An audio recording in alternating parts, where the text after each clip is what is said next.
সামাজিক মাধ্যমে দেশ বিরোধী বক্তব্য সহ দেশের স্বরাষ্ট্রমন্ত্রী অমিত শাহকে নিয়ে কুরুচিকর বিভ্রান্তিমূলক বক্তব্য প্রচার করার দায়ে একজনকে গ্রেপ্তার করল পুলিশ। জাহির উদ্দিন নামে ওই যুবককে দুর্গানগর এলাকা থেকে জালে তুলেছে বিশালগড় থানার পুলিশ।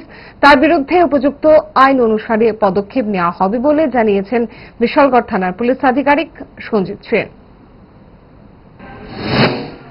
আজকে সকালবেলা আমাদের কাছে একটা টেলিফোনিক ইনফরমেশন আসে যে আমাদের দুর্গানগরে জাহির উদ্দিন, পিতার নাম এমডি শাহজাহান, সে তার ফেসবুক প্রোফাইল থেকে আমাদের ভারতবর্ষের মাননীয় স্বরাষ্ট্রমন্ত্রী শ্রী অমিত শাহকে উদ্দেশ্য করে কিছু ফেসবুকে কমেন্টসগুলা ছিল যেগুলা ভারত বিদ্বেষী শেয়ার করেছে।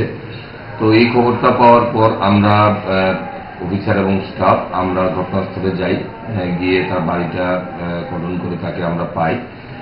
তাকে জিজ্ঞাসাবাদ করার পর ফেসবুকের কমেন্টসগুলো সম্বন্ধে সে কিছু বলতে চায় না। তখন তার মোবাইলটা সার্চ করে আমরা দেখতে পাই যে সে গতকাল রাত্রে আমাদের মাননীয় স্বরাষ্ট্রমন্ত্রীর ফটো ব্যবহার করে দুটো পোস্ট সে শেয়ারে কমেন্টস করেছে, যেগুলা ভারত পাকিস্তান যুদ্ধের ইস্যুও ছিল এখানে।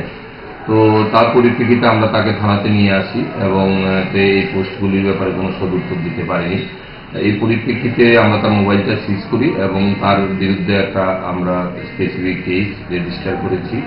আগামীকাল আমরা তাকে কোর্টে প্রেরণ করব।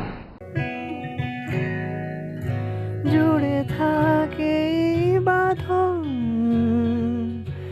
আপনার চেয়েও আপন, জুড়ে থাকে বাঁধন আপনার চেয়েও আপন, আপনার চেয়েও আপন।